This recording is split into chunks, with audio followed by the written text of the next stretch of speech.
Bismillahirrahmanirrahim. Assalamualaikum warahmatullahi wabarakatuh. Waalaikumsalam warahmatullahi wabarakatuh. Innal hamdalillah nahmaduhu wa nasta'inuhu wa nuzbika billahi min syurri anfusina wa min sayyiati amalina may yahdihillahu fala mudhillalah wa man yudhillahu fala hadiyalah. Asyhadu alla ilaha illallah wa asyhadu anna Muhammadan abduhu wa rasuluh. Alhamdulillah pada subuh ini kita semua dapat berkumpul kembali dalam majelis ilmu Khalifah Tur yang dilakukan secara virtual melalui aplikasi Zoom untuk dapat mengikuti kajian subuh yang diadakan oleh Khalifat ini. Dan insya Allah kajian subuh ini akan dilakukan setiap hari selama 1 bulan ke depan, insya Allah sampai tanggal 26 Desember ya Pak Muh. Terima kasih kepada Bapak dan Ibu Jamaah Khalifatur yang telah menyempatkan waktunya untuk mengikuti kajian ini. Insya Allah kajian hari ini akan menjadi ilmu yang bermanfaat bagi kita semua, menjadi ladang pahala serta pembuka pintu keberkahan bagi Bapak Ibu sekalian dalam mengawali kegiatan pada pagi hari ini. Baik, pada pertemuan ini kita akan membahas kajian Sirah Nabawiyah, lanjutan dari pertemuan Senin sebelumnya, yang insya Allah akan diulas tuntas bersama Ustadz Ahmad Nail Abdari LC.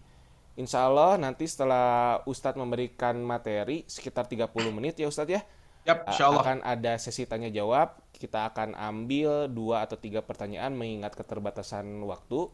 Kemudian Bapak dan Ibu juga bisa menuliskan pertanyaannya pada kolom komentar yang nanti akan saya bacakan untuk dijawab oleh Ustadz. Dan kami juga memohon Bapak Ibu sekalian nanti untuk dapat mengisi form absensi yang linknya akan saya kirimkan kepada Bapak dan Ibu sekalian. Untuk mempersingkat waktu, langsung saja saya serahkan kepada Ustadz Nail untuk dapat memberikan materi. Silakan Ustadz, waktu dan tempat Yap. saya persilakan. Bismillahirrahmanirrahim. Assalamualaikum warahmatullahi wabarakatuh. Waalaikumsalam warahmatullahi wabarakatuh. Alhamdulillah, wassalatu wassalamu ala Rasulillah wa ala alihi wa ashabihi wa mawalah. Asyhadu an la ilaha illallah wa asyhadu anna Muhammadan abduhu wa rasuluh. Allahumma salli ala Muhammad wa ala alihi wa sahbihi ajma'in. Qala Allah Ta'ala fi kitabil karim, a'udzu billahi minasyaitonir rajim. Bismillahirrahmanirrahim. Wa idh qala Ibrahim rabbi ij'al hadzal balada amina wajnubni wa baniya an na'budal asnam. Rabbi innahunna adlalna katsiran minan nas. Faman tabi'ani fa innahu minni wa man 'asani fa innaka ghafurur rahim. Rabbana inni askantu min dzurriyyati biwadin ghairi dhi zar'in 'inda baitikal muharram. Rabbana liyuqimus salata faj'al af'idatan minan nas tahwi ilaihim warzuqhum minats thamarati la'allahum yashkurun. Shadaqallahul azim. Yang kami hormati Bapak-bapak, Ibu-ibu haji, jamaah Khalifatur yang berbahagia, teman-teman kru Khalifah, ada Pak Mu, Kang Dea, tidak lupa Gurunda. Ada Fatimah Apalko juga Pak Ismail. Bompet ada di situ. Oh, Masya Allah. Guru saya, mentor saya, Ibu Haji Fatimah, yang sangat saya hormati. Juga sahabat saya sekaligus guru saya, Ustadz Dedi Haryadi Hidayat. Semoga kesehatan, keberkahan senantiasa bersama kita semua, insya Allah. Amin. Pada pertemuan minggu yang lalu, kita membahas secara singkat tentu saja tentang kondisi Jazirah Arab. Kemudian saya bercerita juga tentang letak geografis kota Mekah. Kemudian juga kemarin sempat kita menyinggung tentang suku Badawi atau suku Baduy yang berada mayoritas di sekitar atau menjadi penduduk mayoritas di sekitar Jazirah Arab. Kemudian pada hari ini, insya Allah di pagi ini saya akan berbicara tentang sosok manusia yang hebat yang punya gelar atau julukan Khalilullah atau Abul Anbiya. Khalilullah bermakna kekasih Allah, Abul Anbiya bermakna bapaknya para nabi. Siapa beliau?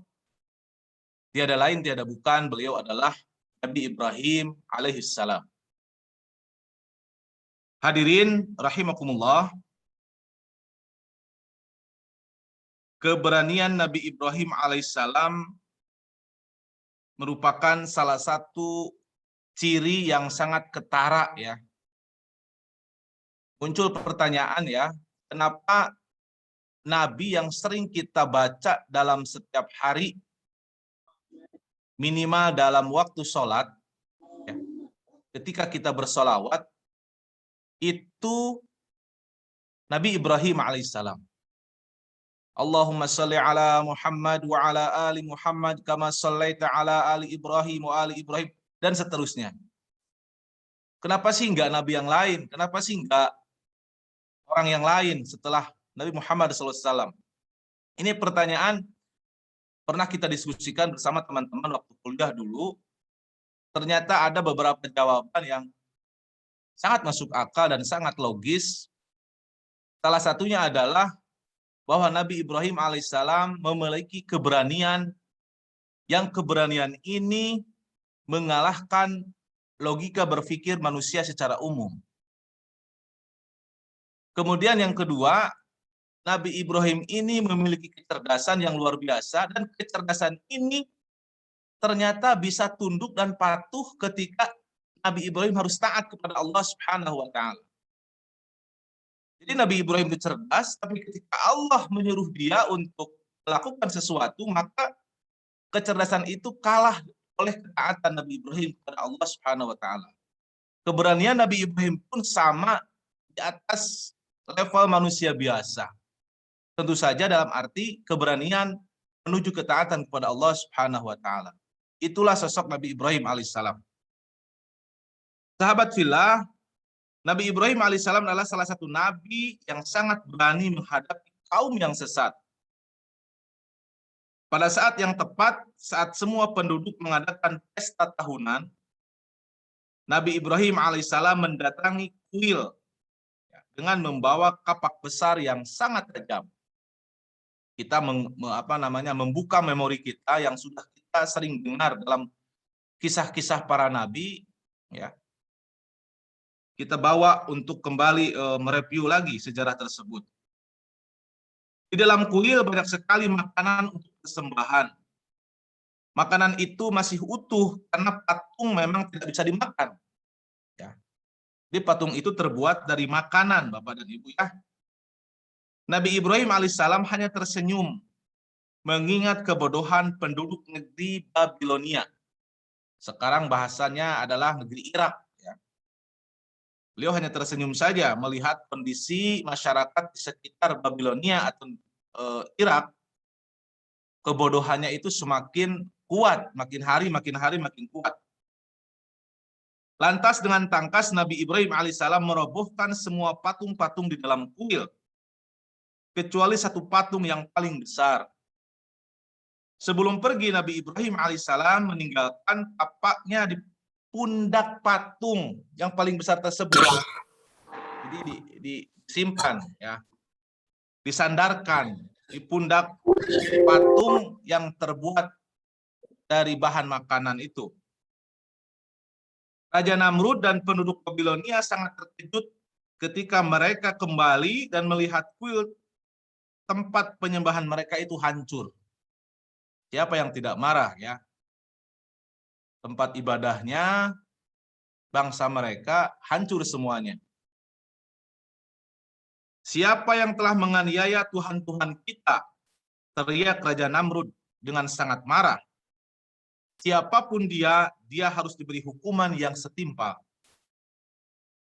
Hamba tahu ini pasti perbuatan Ibrahim, kata salah seorang penduduk. panggil dia sekarang. Kata Namrud, para pengawal kerajaan diikuti beberapa penduduk mendatangi rumah Nabi Ibrahim alaihissalam. Derap langkah mereka terdengar riuh. Nabi Ibrahim pun diseret dan diajak keliling kota. Beliau lalu dibawa ke tempat terbuka. Ibrahim, apa betul kamu yang telah menghancurkan Tuhan-Tuhan kami? Tanya seorang hakim beberapa saat kemudian. Nabi Ibrahim kemudian tersenyum, tenang. Beliau menjawab, bukan. Coba lihat, bukankah yang memegang tapak itu patung yang paling besar? Barangkali dia yang melakukannya. Begitulah jawaban Nabi Ibrahim alaihissalam. Mana mungkin dia tidak bisa melakukan apapun, kata hakim dengan tegas. Mana mungkin dia tidak bisa melakukan apapun. Ini jawaban seorang hakim dengan tegasnya di depan persidangan. Nabi Ibrahim alaihissalam tersenyum. Kalau tidak bisa melakukan apapun, mengapa kalian menyembahnya? Kalau kalian tidak tahu bahwa mereka tidak bisa berbuat apa-apa, kenapa kalian menyembahnya?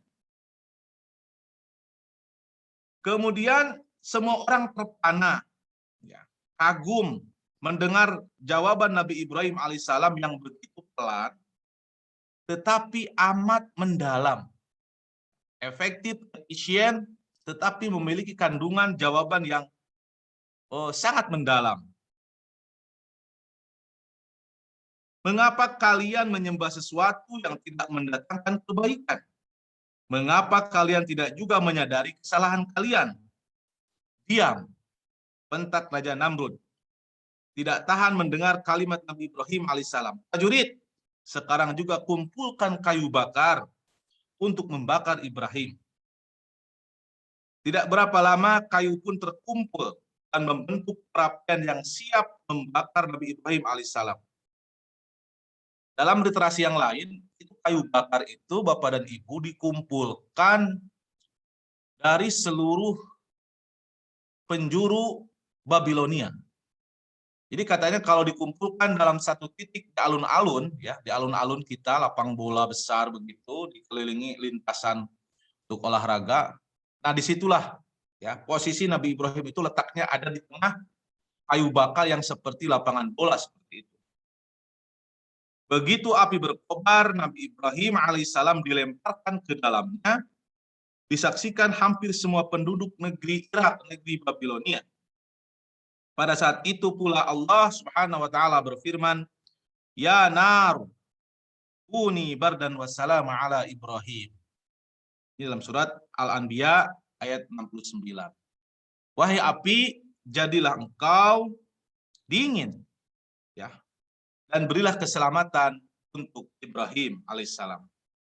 Subhanallah. Ini salah satu mukjizat yang sangat terkenal, ya. Salah satu mukjizat yang menjadi khariq lil adah, di luar batas kemampuan manusia, di mana api bisa menjadi dingin, di mana padahal sifatnya kan panas, ya. Tapi ketika Allah berkehendak, maka semuanya kun fayakun, semua bisa terjadi. Menjadi catatan kita semua, ayah Nabi Ibrahim alaihissalam atau Nabi Ibrahim alaihissalam dilahirkan di Irak, tepatnya di kota Kaldea.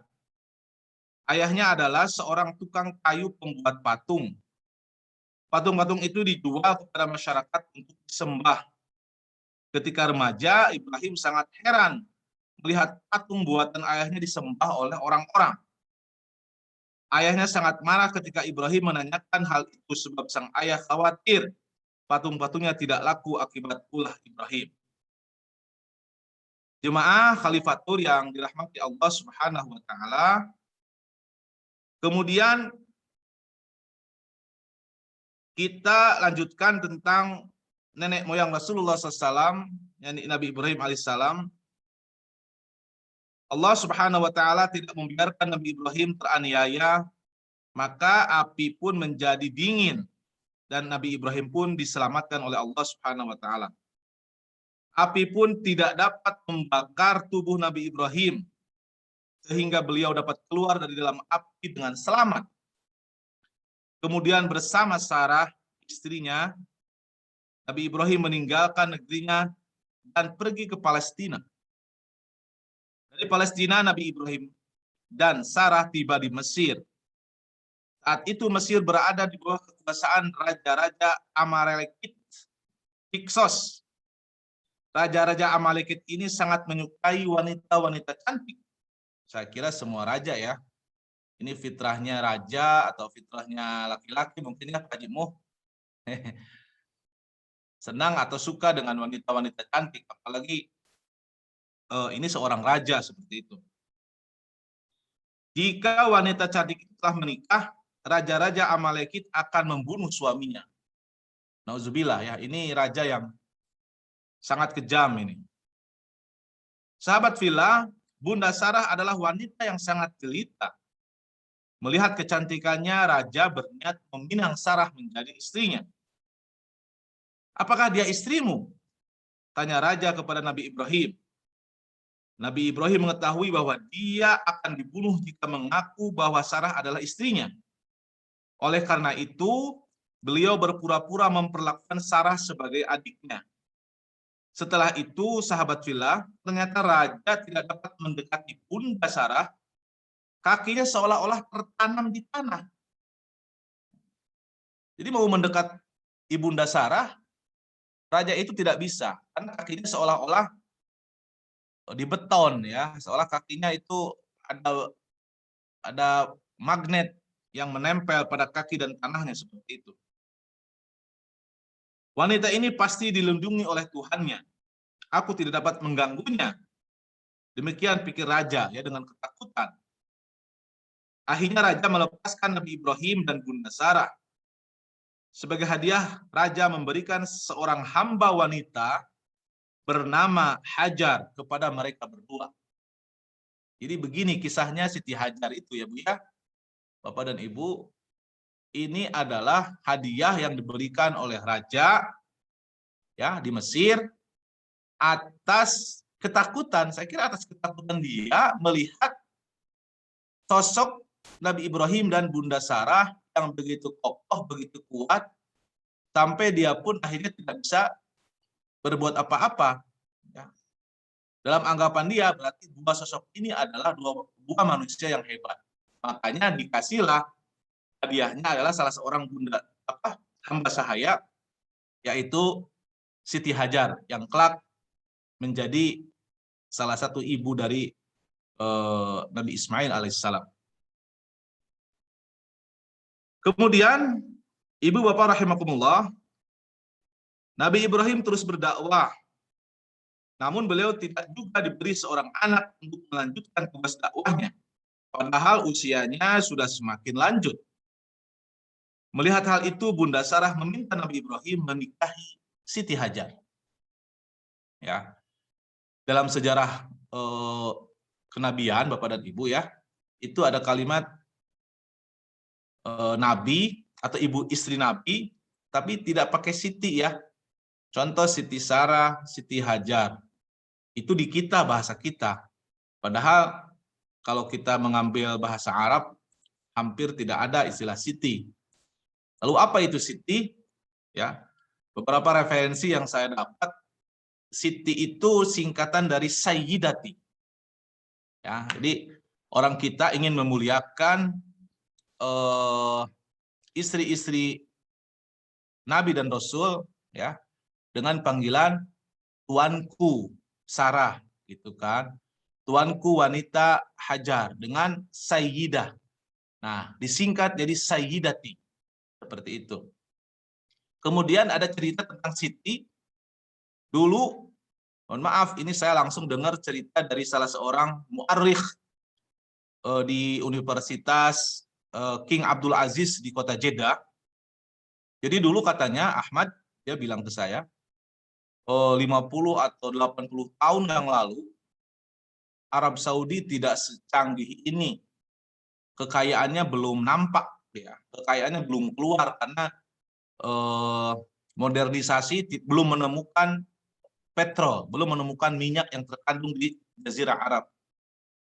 Nah, jadi 80 tahun yang lalu itu ketika jemaah haji Indonesia datang dari Indonesia melalui kapal laut, kemudian turun di bandara di pelabuhan di kota Jeddah, mereka itu mohon maaf ya, bahasa dia itu mengemis, meminta-minta terhadap jemaah Indonesia.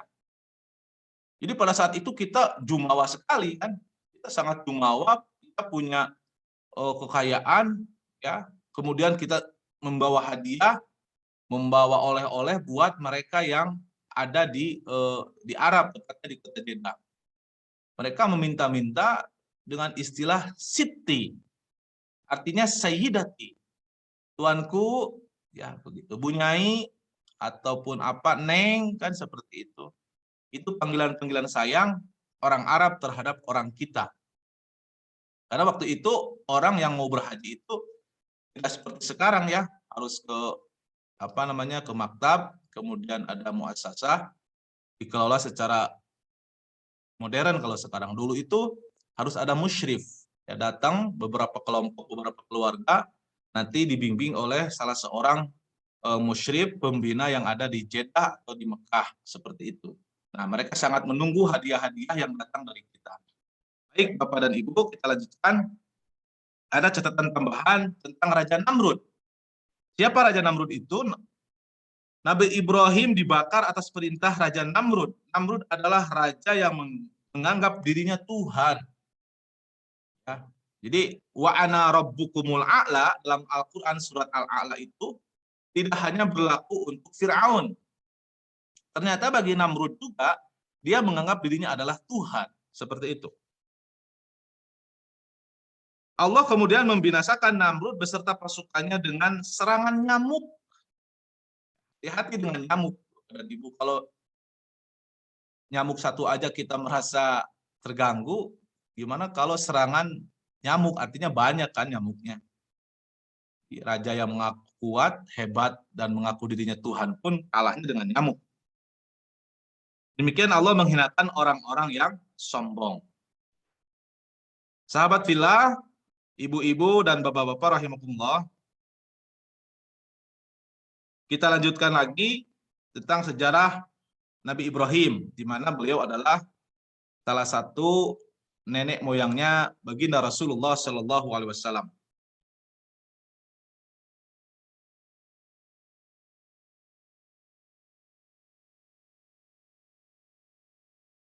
Dengan izin Allah, Bunda Hajar pun mengandung.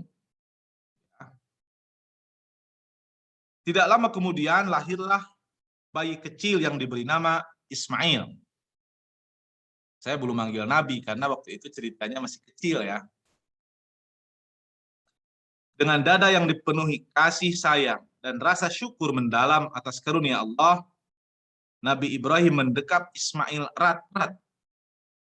Sudah puluhan tahun beliau menantikan seorang anak. Dalam beberapa riwayat, dalam beberapa literasi yang saya baca, pada saat itu Nabi Ibrahim alaihissalam usianya itu di atas 70 tahun. Ketika mendapatkan Nabi Ismail alaihissalam. Tapi pada saat itu memang orang-orang di zaman para anbiya terdahulu, usianya itu memang di atas 100. Gimana kisah Nabi Musa alaihissalam berdoa kepada Allah di usia 30, 40, 50, sampai 90 tahun kemudian baru doanya diijabah. Artinya apa? Usia-usia para nabi terdahulu itu sangat panjang. Ya. Luar biasa. Makin ke sini, itu semakin berkurang. Wallahu a'lam bishawab.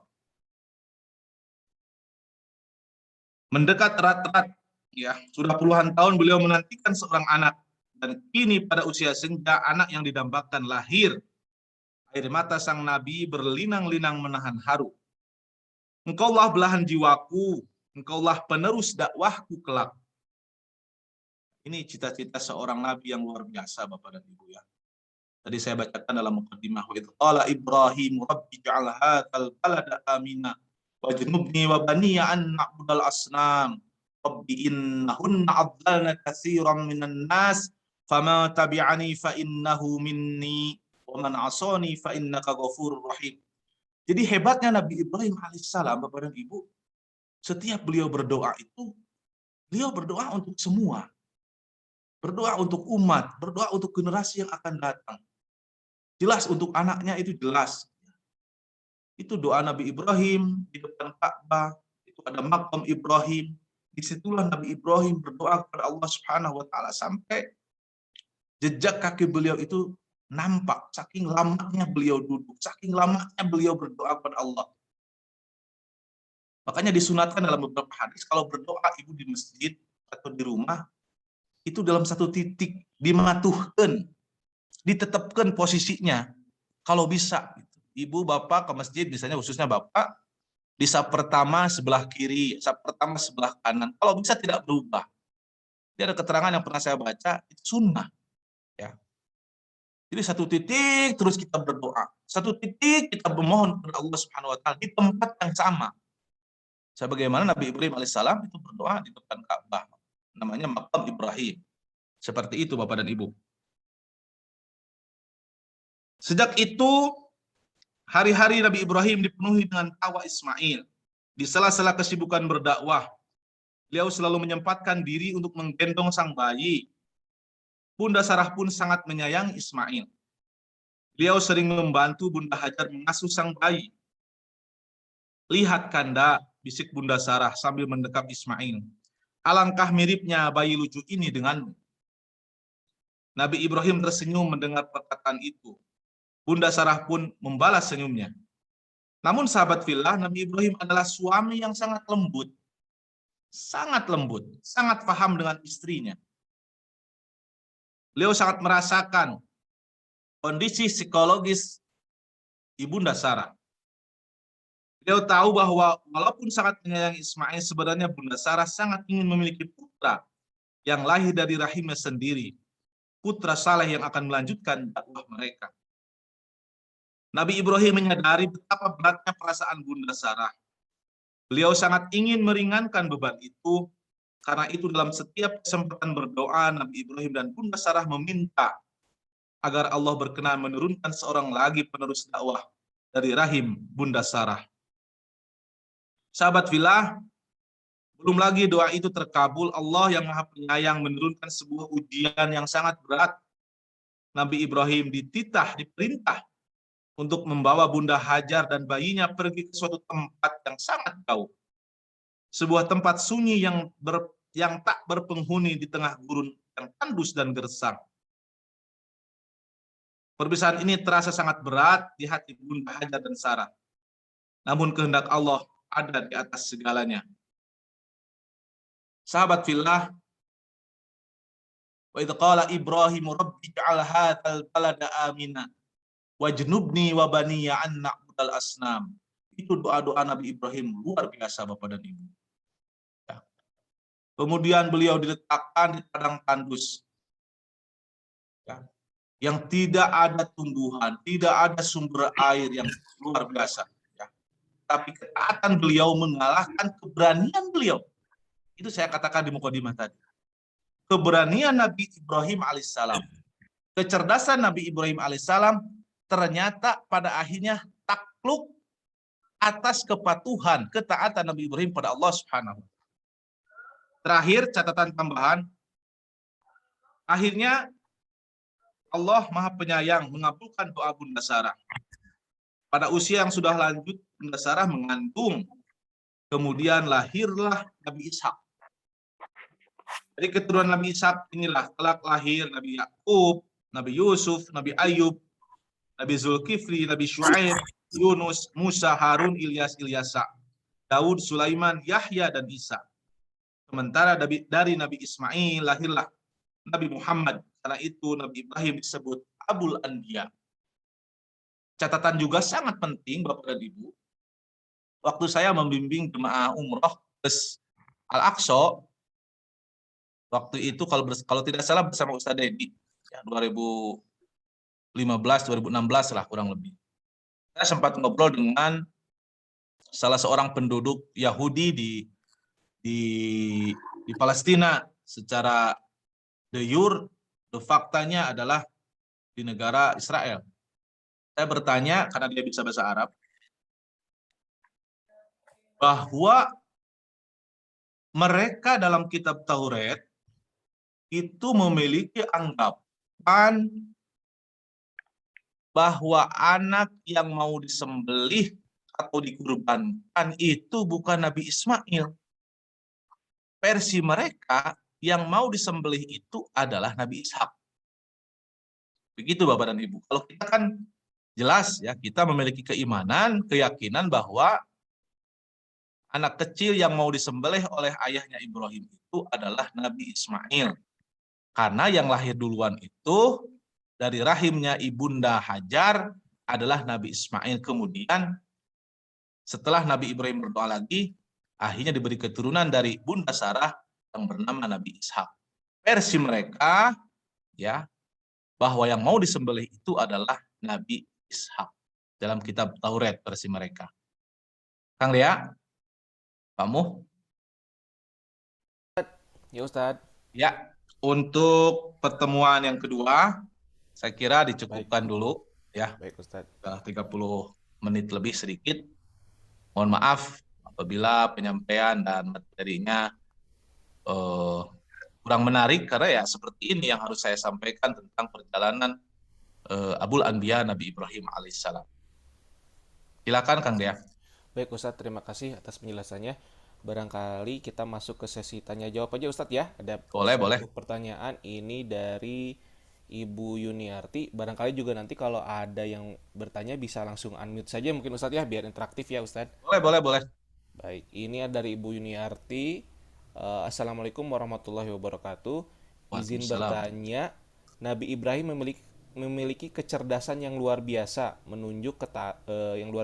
bisa menunjuk ketaatan, melihat kebodohan masyarakat Babilonia, menyembah patung, mendatangi Raja Namrud dan tersenyum mendatangi hakim dan mengumpulkan kayu bakar seperti lapangan bola untuk melempar Nabi Ibrahim. Bagaimana solusi ayah membuat patung untuk disembah padahal menurut agama tidak boleh? Ini mungkin maksudnya terkait ini ya, ayah dari Nabi Ibrahim ya. Baik. Ustaz, silakan Ustaz. Baik.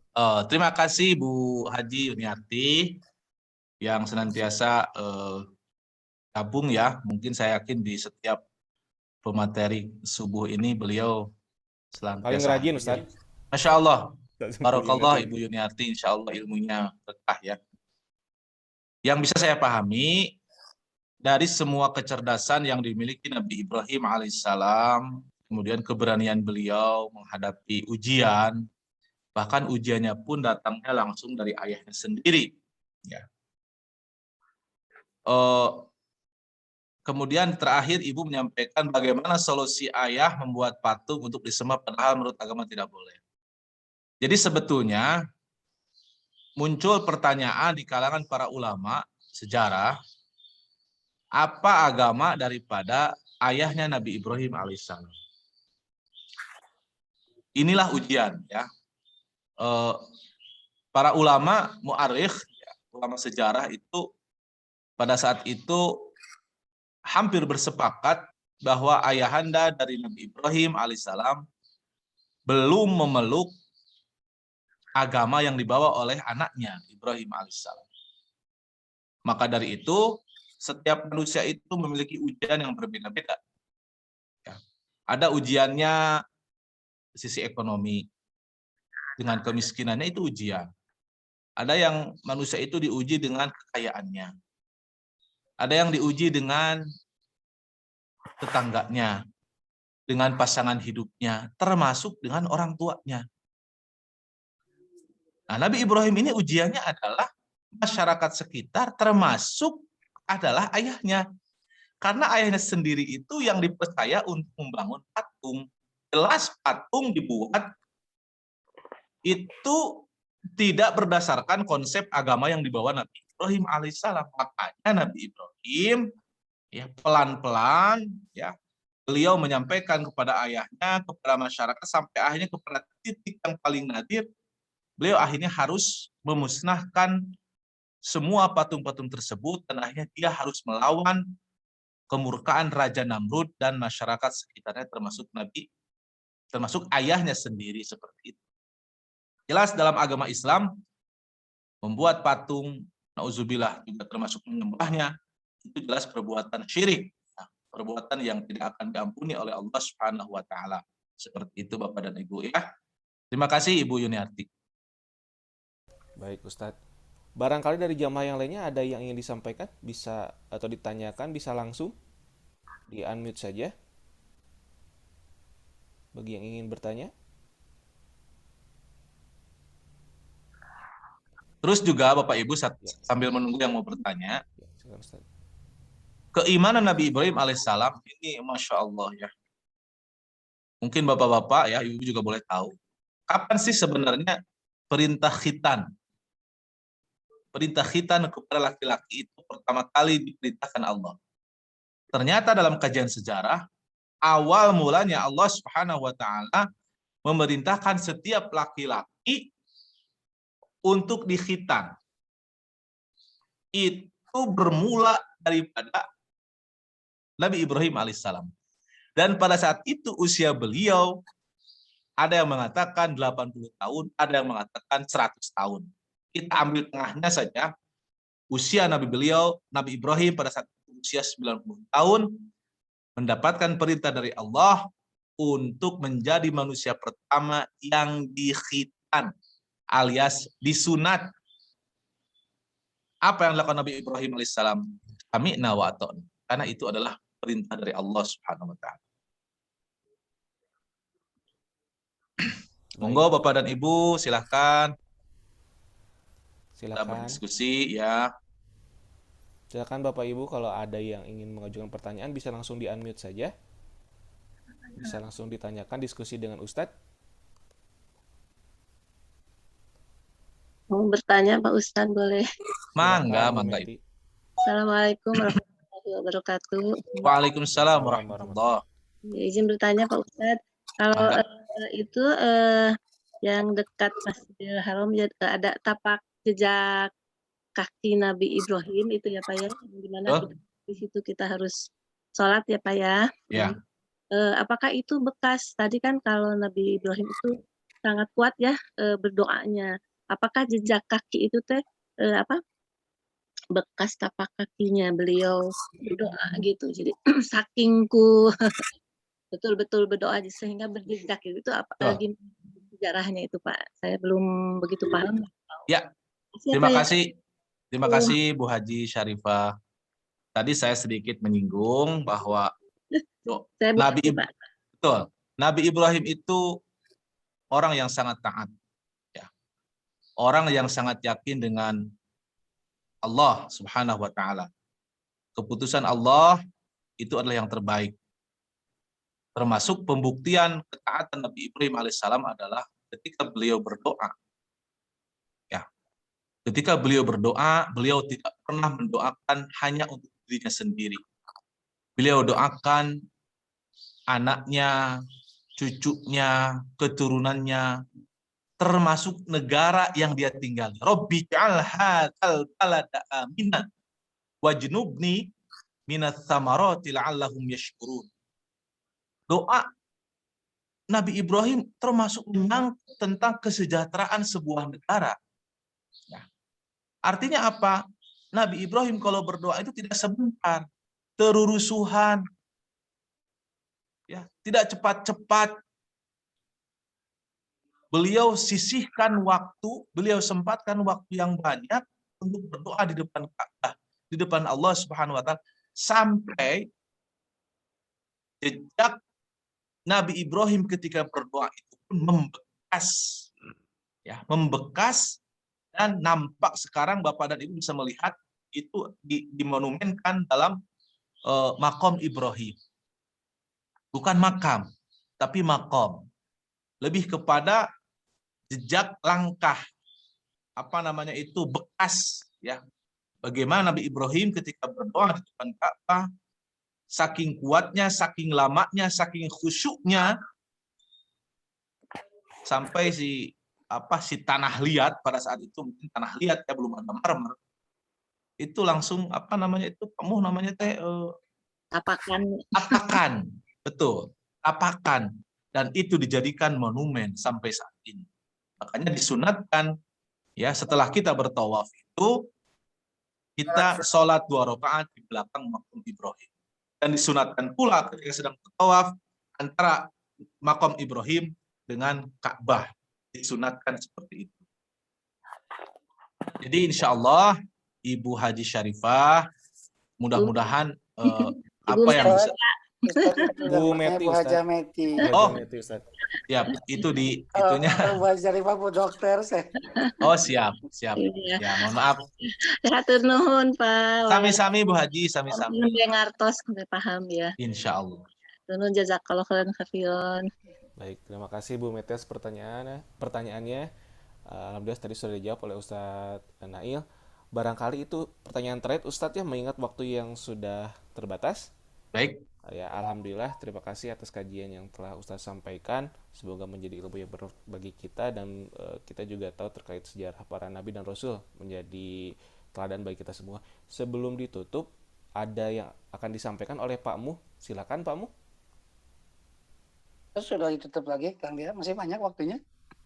Nanti mungkin terakhir ada, saya lihat juga ada Ustadz Wijayanto, ada Ustadz Dedi. Atau kita sapa dulu para ustadz nih. Boleh, Kita khawatir silakan Pak Mu. ada yang mau disampaikan.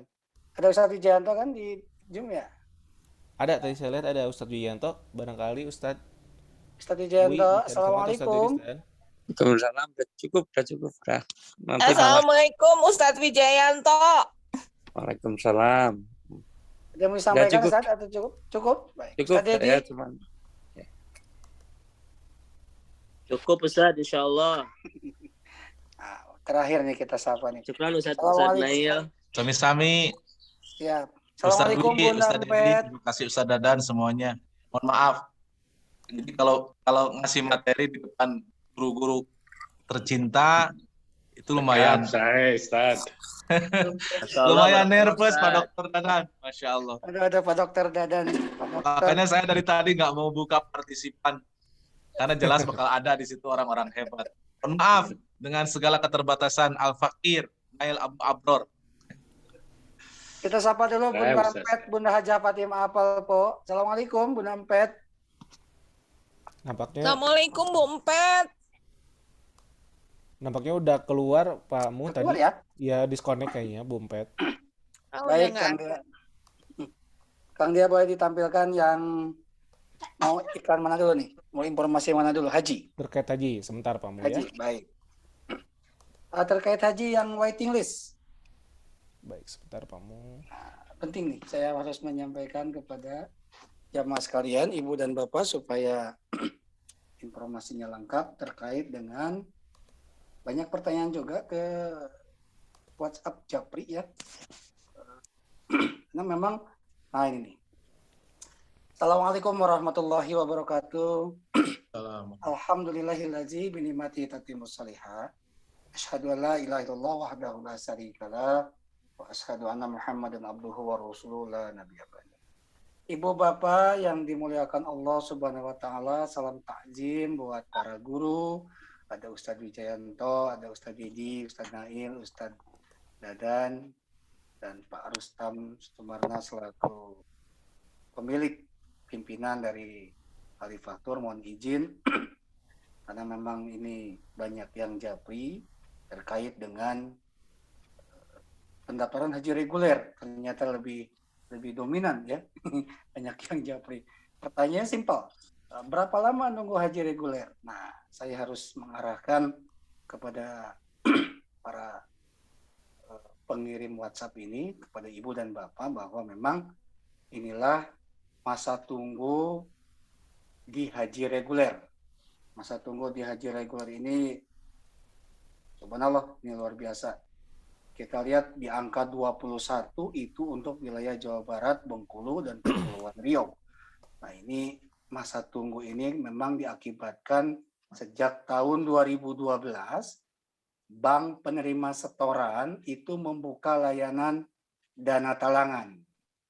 Nah, efek dari dana talangan ini, siapapun yang punya dana, tetapi tidak mencapai pada saat pendaftaran DP awal, maka misalkan punya dana 5 juta, lalu pihak bank akan memberikan talangan untuk mendapatkan nomor porsi.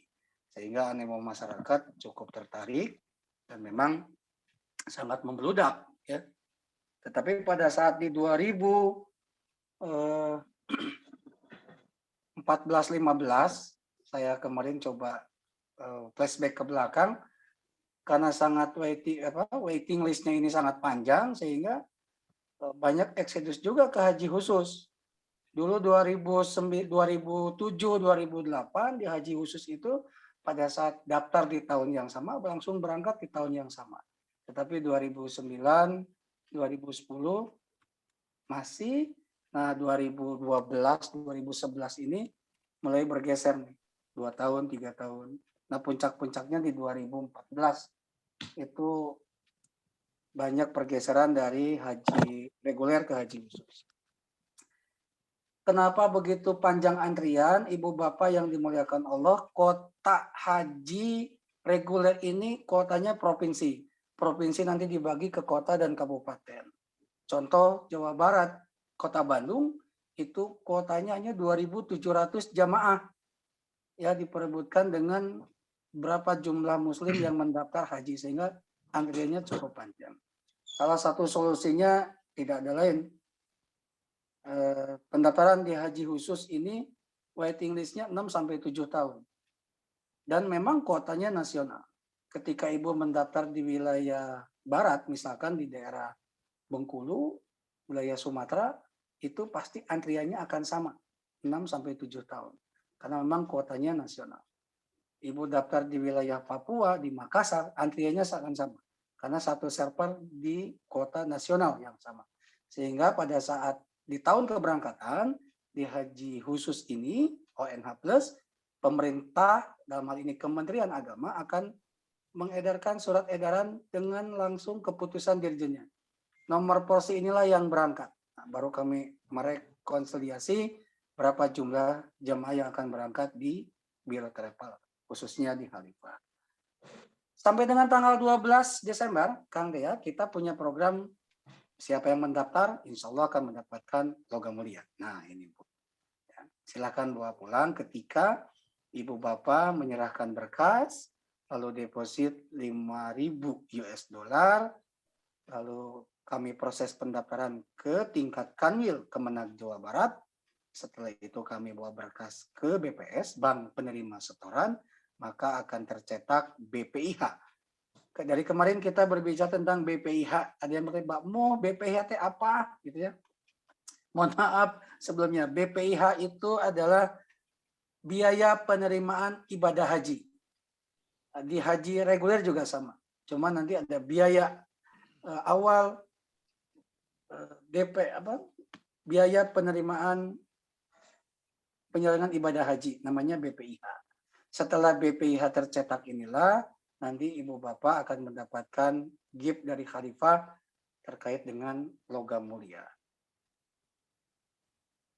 Tentunya sudah Ibu Bapak sudah berangkat haji dan boleh mendaftar haji lagi, itu sesuai dengan Undang-Undang Nomor 8 Tahun 2019 harus menunggu 10 tahun ya, sejak 10 tahun terakhir sejak keberangkatan haji.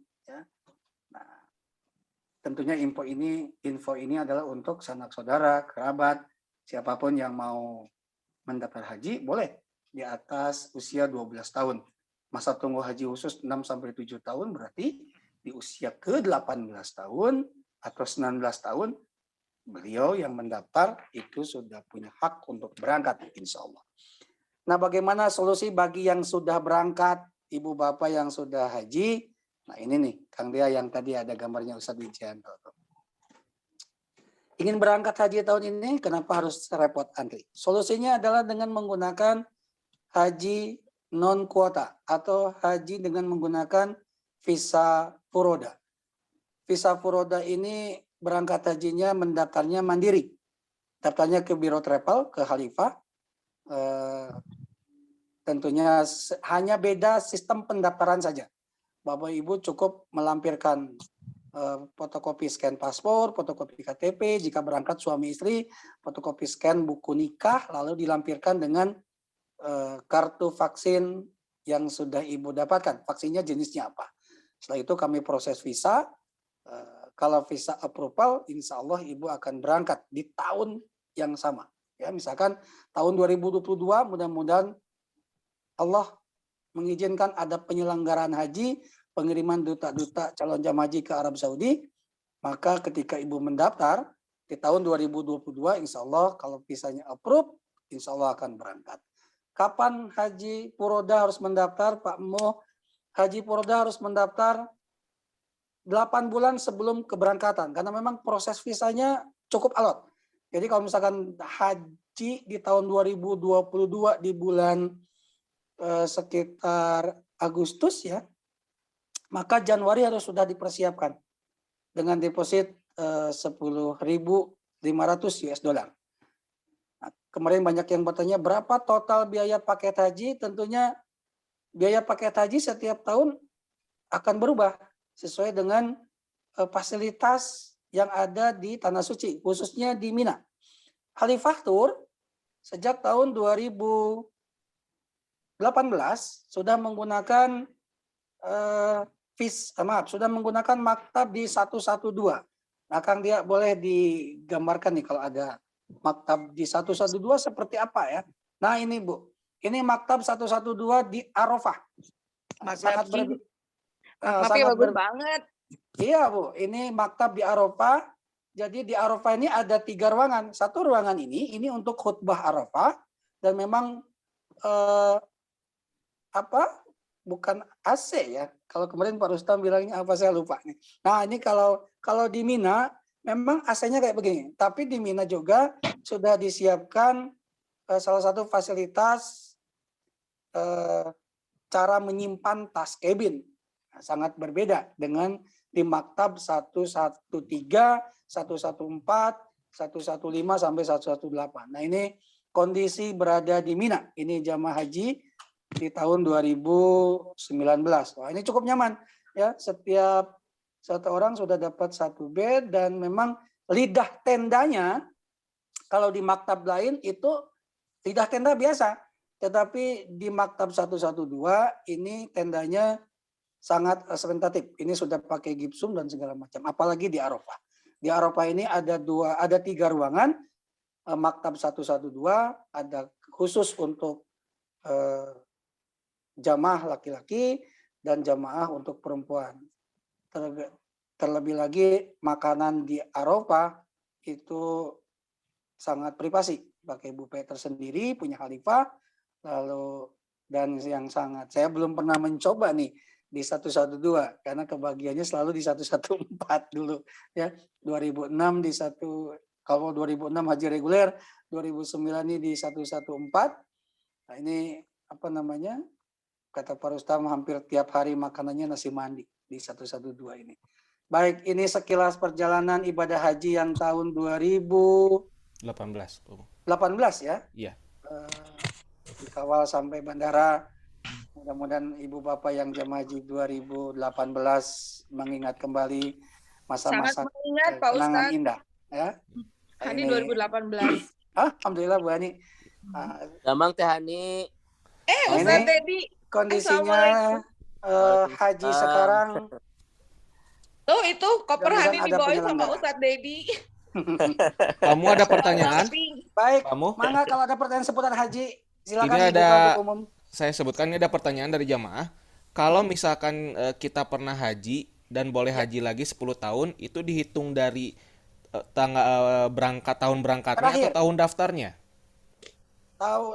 Jadi gini, misalkan tahun daftar, misalkan Kang Dia berangkat tahun 2017 18. Nah, mau mendaftar lagi itu berarti hitung 10 tahun. Wah. Berarti 2028 harus bisa mendaftar. Berarti dihitung dari tahun daftar ya, Pak Mu? Iya, betul. Udah bisa lagi ya tuh Pak Haji. Kita mendaftar, bukan tahun kepas. Nah, mudah-mudahan jadi kalau 2028 Pak Haji Mu, saya mohon maaf ya, izin live dulu ya. Oh, ngajar lagi ya Ustaz, monggo. Insya Allah. Begitu Bu Ani, jadi kalau misalkan daftar, Waalaikumsalam. Salam, Jadi kalau misalkan berangkat 2018, Bapak Ibu boleh mendaftar itu di 2028 karena memang sistem di Siskohat di BPS itu kedetek ya.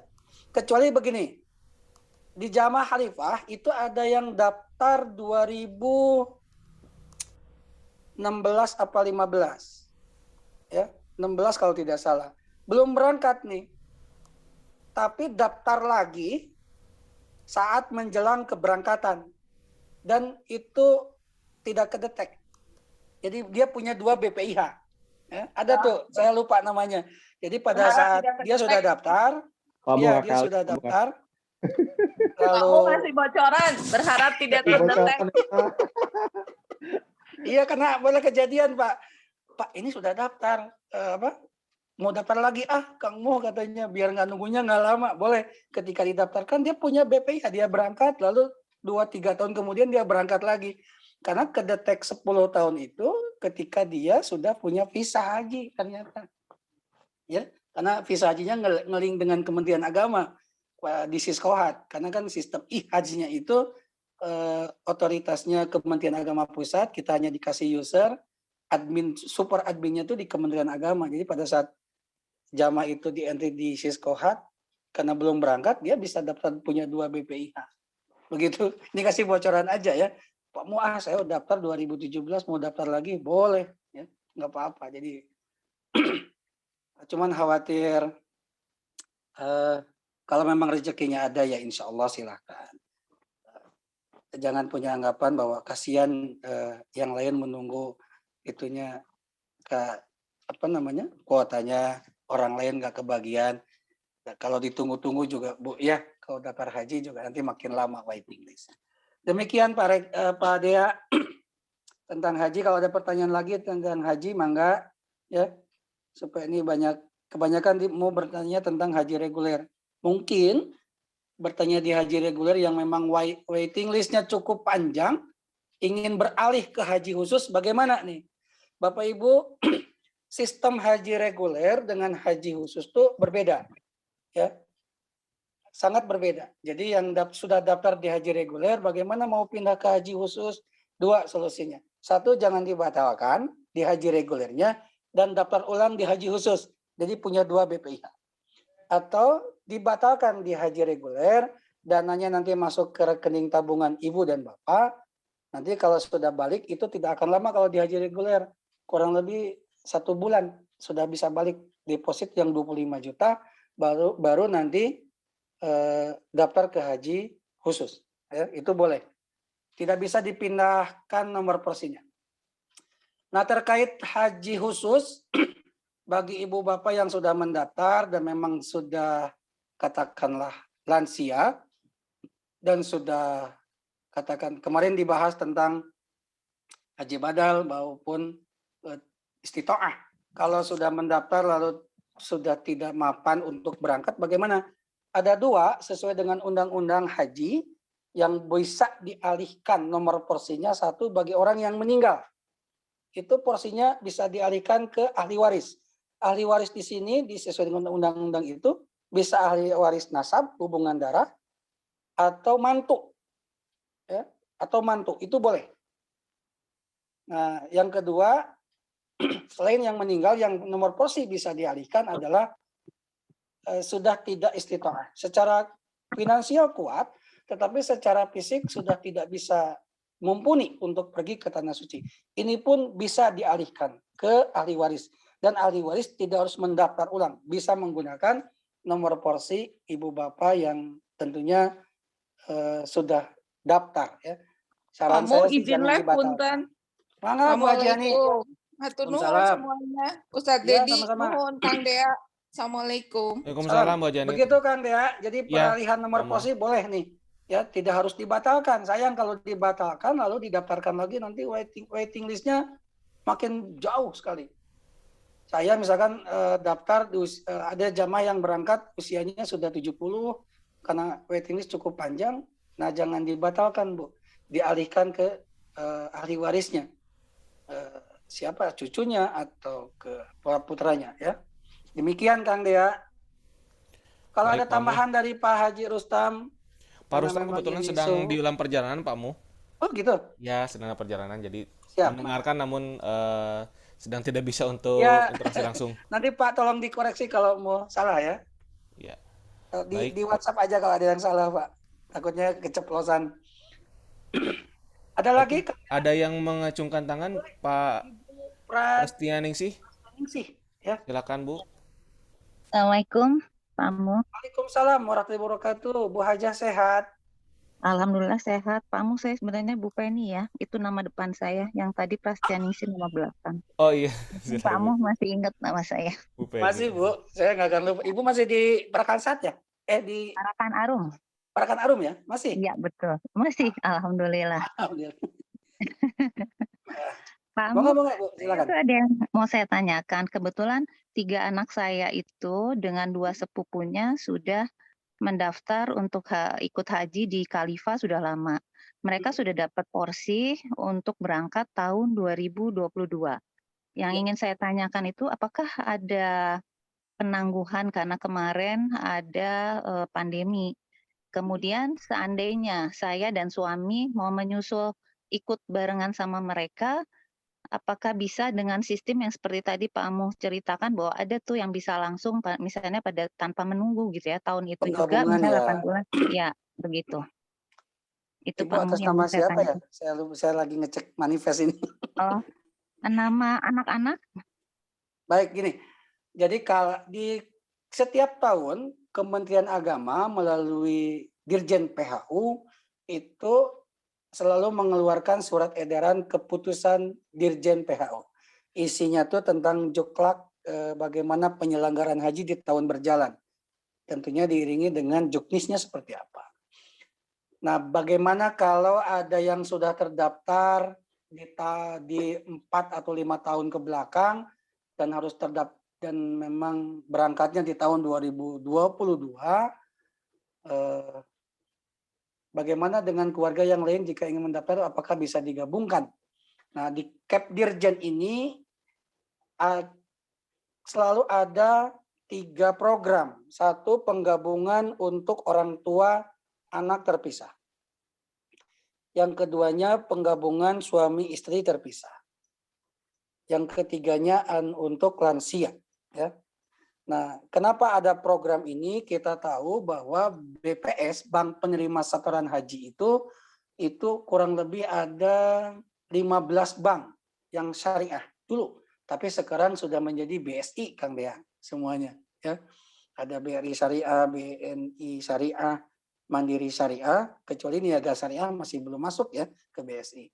Nah, seluruhnya tentang bank syariah ini, kenapa terpisah ada penggabungan suami istri program itu? Karena pada saat mendaftar, di waktu yang sama, di meja yang sama ketika kami mendaftarkan ke customer service-nya di bank, itu yang diinput misalkan suaminya dulu. Nah, biasa nih kebiasaan di CS Bank ini, mohon maaf kalau ada yang beraktivitas sejawat di bank itu, Ibu ya. Itu rekan-rekan yang di bank, ya. Boleh saya menambahkan sedikit? Lagi di jalan nih, saya wajahnya nggak bisa saya tampilkan. Oke. Iya. Ibu dokter, apa kabar, Bu? Alhamdulillah baik. Iya, Ibu kan belum daftar lagi ya, cuma putra-putri dan sepupu yang sudah daftar. Itu udah ada nomor ininya Pak Rustam, nomor apa? Iya. Ya udah, kecuali saya sama suami yang belum daftar. Belum daftar kan? Itu bisa pakai furoda, Bu Dokter. Oh iya. Jadi nanti ya yang putra-putri pakai kuota, Bu Dokter pakai furoda sama Pak Dokter Bima. Jadi sangat bisa digabungkan. 2 tahun yang lalu kami juga punya jamaah seperti itu. Kalau 2 tahun yang lalu terbalik, orang tuanya sudah boleh berangkat, anaknya masih di bawah 18 tahun. Akhirnya kita gabungkan dengan menggunakan haji furoda. Oh iya Pak Rustam. Cukup Pak? Sinyal kayaknya. Nah itu boleh Bu Dokter dengan sistem. Jadi berangkat tahun ini dan tidak kena ketentuan tahun 2010 kan terakhir. Iya. Jadi begitu Pak, mau tambahan dari saya. Mudah-mudahan makin jelas ya Bu Dokter ya. Oh iya, terima kasih Pak Rustam. Sama-sama, Abi. Bangga. Assalamualaikum. Waalaikumsalam. Boleh Bu dengan menggunakan pendaftaran haji Puroda supaya lebih safety, lebih aman dan bisa digabungkan. Tapi kalau memang mau daftar lewat haji kuota juga silakan, nanti ada programnya. Kalau ada sisa kuota bisa digabungkan. Ada dua cara, dengan daftar Puroda atau dengan kuota. Boleh nanti kita gabungkan. Insya Allah mudah-mudahan. Terima kasih, Pak Mu. Kalau anak-anak harus 18 tahun ya? Iya, kalau keberangkatan di atas 18 tahun. Oh ya, soalnya yang bungsu yang belum nyampe. Berarti Ya. Bisa kakaknya harus furoda barangkali nunggu. Pak Mu ya. Ya, gimana Pak ya? Kalau belum nyampe Oke, 14 Furoda umur, aja bisa lagi, Bu furoda. Dokter. Nggak apa-apa. Oh, Dialihkan ke Puroda nggak apa-apa, Bu. Iya, Jadi tidak ada batasan oh umur. iya ya. tidak ada batas usia kalau Furoda itu. Oh ya, kalau gitu bisa berarti. Bisa. Pembatasan usia itu hanya dari Indonesia. Jadi harus dibolehkan berangkat karena antriannya terlalu panjang, maka pemerintah Indonesia membuat restriksi. Salah satunya adalah usia keberangkatan harus di atas 18 tahun.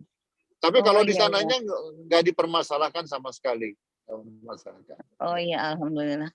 Kalau baik, insya Allah bisa berangkat rame-rame, Bu. Iya, amin. Insya Allah. Amin. Mangga Bu Hajah Feni, Bu Dokter, kalau memang mau daftar bisa WhatsApp ke Mu saja, tidak apa-apa. Ya. Oh iya, Berkas terima nanti kasih kita Pak Mu. siapkan. Nanti berarti Siap, biasa mangga. saya urus. Iya, terima Siap. kasih Pak Mu, Pak Sama-sama. Rustam, Pak Ustadz yang lain. Sama. Barangkali Pak Dea, ada terakhir info yang cukup mana? barangkali. Cukup Yang barangkali. Semeru? Oh, Semeru sebentar ya, Pak.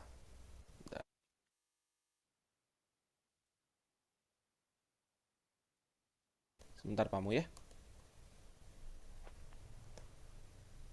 Udah lewat jam 6 ya? Udah jam Pak Mu. Apa terakhir ini terakhir.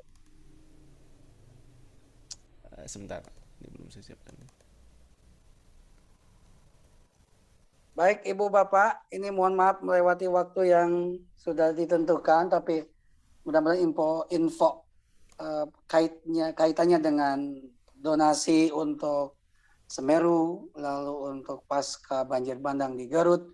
Insya Allah Khalifah Berbagi membuka ladang amal untuk saling berbagi dengan saudara-saudara kita yang terkena bencana. Semoga dengan ikhtiar lebih, sekecil apapun bisa membantu saudara kita yang ada di sana. Mudah-mudahan Ibu dan Bapak berkenan dengan program Khalifah Berbagi.